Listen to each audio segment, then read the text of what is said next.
Hi everyone. आज हम चर्चा करेंगे महाराष्ट्र स्टेट के अंदर जितने भी गवर्नमेंट मेडिकल कॉलेज है ना एमबीबीएस कोर्स के लिए, तो उनका कैटेगरी के हिसाब से फीस स्ट्रक्चर क्या रहेगा 2025-26 के लिए। और देन हम चर्चा करेंगे कि महाराष्ट्र स्टेट का जो 85% स्टेट कोटा होता है ना, वहां से अगर किसी बच्चे को कैटेगरी के हिसाब से अलॉटमेंट हो जाता है तो उसको कैटेगरी के हिसाब से कितनी फीस देनी होती है, फर्स्ट ईयर से लास्ट ईयर तक कौन सी फीस होती है, कौन सी फीस आपको जस्ट फर्स्ट ईयर के अंदर ही देनी होती है, साथ ही साथ अदर फीस क्या होती है, हॉस्टल का फीस क्या है, उसकी पूरी डिटेल जानकारी छोटे वीडियो के अंदर मैं आपके साथ शेयर करूंगा। देन उसके बाद लास्ट में हम चर्चा करेंगे अगर कोई बच्चा अदर स्टेट का है जिसके पास महाराष्ट्र स्टेट का डोमासाइल नहीं है, तो उस बच्चे को अगर सेंट्रल गवर्नमेंट की तरफ से 15% सीट के लिए अलॉटमेंट हो जाता है तो उसको कैटेगरी के हिसाब से कितना अमाउंट कॉलेज के अंदर पे करना होता है। सबसे पहले अगर हम बात करें यहाँ पर एससी कैटेगरी के लिए, तो एससी कैटेगरी के लिए स्टेट कोटा के थ्रू किसी भी बच्चे को यहाँ पर कोई भी ट्यूशन फीस नहीं देनी होती है और डेवलपमेंट फीस भी आपको नहीं देनी होती है। लेकिन कुछ कॉलेज ऐसे हैं जहां पर कि आपसे डेवलपमेंट फीस भी लिया जाता है। अगर कोई कॉलेज आपसे डेवलपमेंट फीस ले रहा है तो फिर बाद में आप महाडीबीटी के ऊपर फॉर्म फिल कर सकते हो, आपको कॉलेज के थ्रू पूरा अमाउंट जो है यहाँ पर रिटर्न मिल जाएगा। देन उसके बाद एसटी कैटेगरी की बात करें तो आपको कोई भी ट्यूशन फीस डेवलपमेंट फीस नहीं देनी होती है। बॉयज एंड गर्ल्स दोनों के लिए इस बात का आपको ध्यान रखना है। उसके बाद अगर कोई बच्चा फीजे कैटेगरी में आ रहा है या फिर एनटीबी एनटीसी एनटीडी कैटेगरी में आ रहा है या फिर ओबीसी कैटेगरी में आ रहा है, अगर वो गर्ल स्टूडेंट है बॉय स्टूडेंट है, उसका इनकम 8 लाख से कम है, तो उस कंडीशन के अंदर आपको कोई भी ट्यूशन फीस यहाँ पर नहीं पे करनी, आपको बस यहाँ पर डेवलपमेंट फीस पेमेंट करनी है जो कि आपका 5000 रुपीज आपको एक साल का पेमेंट यहाँ पर पे करना होता है, जो कि हर एक बच्चे को देना होता है, चाहे वो गर्ल्स हो बॉयज हो, बस आपका इनकम लेस देन 8 लाख होना चाहिए। उसके बाद अगर हम बात करें यहाँ पर एसीबीसी कैटेगरी के लिए, तो गर्ल्स के लिए कोई भी ट्यूशन फीस नहीं होता है। गर्ल्स के लिए जस्ट यहाँ पर आपको डेवलपमेंट फीस देना पड़ेगा जो कि आपका 5000 रुपीज है पर एनम, यानी कि एक साल का आपको इतना देना पड़ेगा। फर्स्ट ईयर से लेकर लास्ट ईयर तक आपको सेम अमाउंट यहाँ पर पे करना होता है। एसीबीसी कैटेगरी के बॉयज जो है ना, उनके लिए आपको 50% ट्यूशन फीस देनी होती है जो कि लगभग 76,050 आपको देखने को मिल जाएगा। बॉयज के लिए डेवलपमेंट फीस भी पूरा पेमेंट करना होता है, लगभग आपको यहाँ पर 5000 रुपीज टोटल देखने को मिल जाएगा। लेकिन आपको एक बात ध्यान रखनी है, कुछ कॉलेज ऐसे जो कि ओबीसी कैटेगरी और एसीबीसी कैटेगरी के बॉयज से ट्यूशन फीस आधा ले लेते हैं। लेकिन कुछ कॉलेज का अगर आप ब्राउचर ध्यान से रीड करोगे ना, तो वहां पर कुछ कॉलेज आपको ऐसे भी नजर आ जाएंगे जो कि ओबीसी और एसीबीसी कैटेगरी के बॉयज से भी ट्यूशन फीस 0 लेते हैं, जितना कि गर्ल्स के लिए होता है उतना बॉयज के लिए होता है। लेकिन कुछ कॉलेज है जो कि ओबीसी कैटेगरी और एसीबीसी कैटेगरी के बॉयज से आधी फीस लेते हैं ट्यूशन वाली, इसलिए आपको हर एक कॉलेज का ब्राउचर डाउनलोड करके चेक करना है।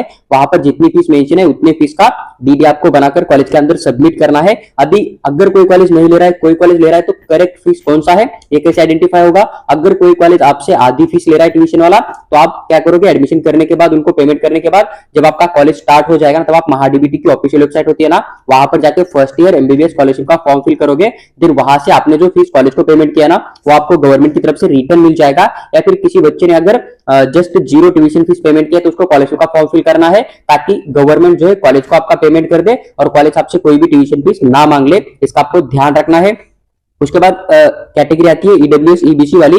इन बच्चों की अगर हम बात करें तो गर्ल्स के लिए यहाँ पर 0 ट्यूशन फीस होती है और बॉयज के लिए यहाँ पर आपको 5000 रुपीज जो डेवलपमेंट फीस हर साल पेमेंट करना होता है। उसके बाद अगर बात करें ईडब्ल्यू सीबीसी बॉयज के लिए, तो बॉयज के लिए आपको आधा ट्यूशन फीस देना होता है जो कि लगभग 76,050 रुपीज आपको देखने को मिल जाएगा। एक साल का इतना अमाउंट है तो आपको लास्ट ईयर तक के सेम अमाउंट पेमेंट करना कंपलसरी होता है। उसके बाद बॉयज की चर्चा करें तो आपको यहाँ पर डेवलपमेंट फीस देनी होती है। अभी कई बार पूरा भी लिया जाता है, कई बार आधा भी लिया जाता है, इसका आपको ध्यान रखना है। इसलिए आपको कॉलेज का जो ब्राउचर है ना, उसको आपको जरूर वेरीफाई करना है। एसबीसी कैटेगरी की अगर हम चर्चा करें तो आपको कोई भी ट्यूशन फीस नहीं देनी होती है। बॉयज गर्ल्स दोनों के लिए ट्यूशन फीस 0 होती है।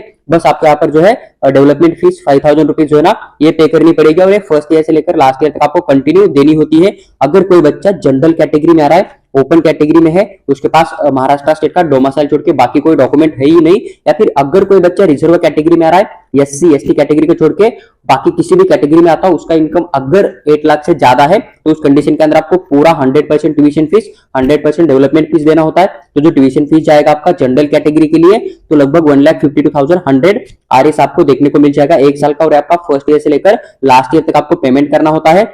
डेवलपमेंट फीस जो होगा 5000, ये भी आपको पूरा देना पड़ेगा फर्स्ट ईयर से लेकर लास्ट ईयर तक। उसके बाद अगर बात करें यहाँ पर कि ऑल इंडिया कोटा की काउंसलिंग करके अगर कोई अदर स्टेट का बच्चा महाराष्ट्र स्टेट के गवर्नमेंट मेडिकल कॉलेज में एडमिशन लेता है, तो उसको कितना अमाउंट देना पड़ेगा? आपकी कोई भी कैटेगरी हो, अगर आप महाराष्ट्र स्टेट के बच्चे नहीं हो, तो उस कंडीशन के अंदर आपको अलॉटमेंट होने के बाद पूरा ट्यूशन फीस देना पड़ेगा 1,52,000 ₹100 जो है ना पर एनम, उतना का उतना अमाउंट आपको पेमेंट करना पड़ेगा। और 5,000 जो है ना डेवलपमेंट फीस भी आपको हर साल पेमेंट करनी होगी।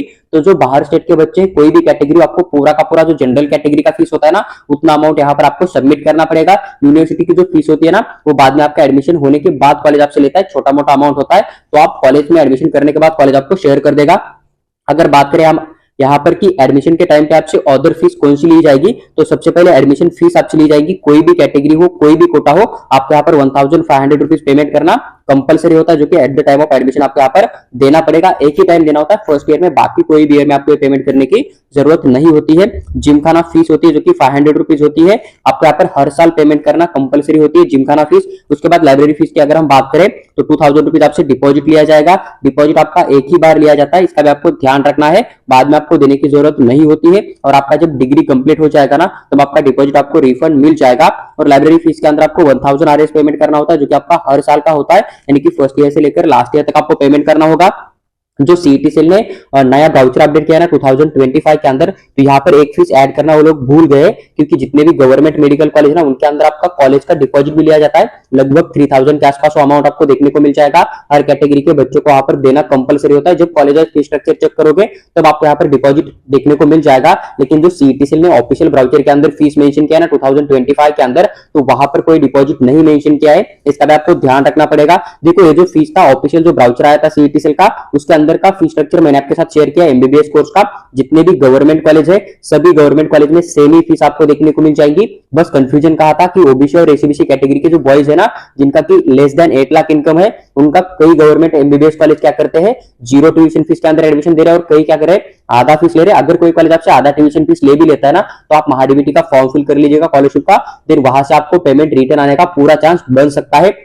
बस एक्सेप्शन आपको एक कॉलेज का नाम याद रखना है, जो कि आपका वर्धा के अंदर एक गवर्नमेंट मेडिकल कॉलेज है ना, तो वहां पर आपको थोड़ी एक्स्ट्रा फीस जो है हॉस्टल के लिए जा सकती है, या फिर डिपॉजिट के लिए जा सकती है, फिर एडमिशन फीस थोड़ी अलग हो सकती है।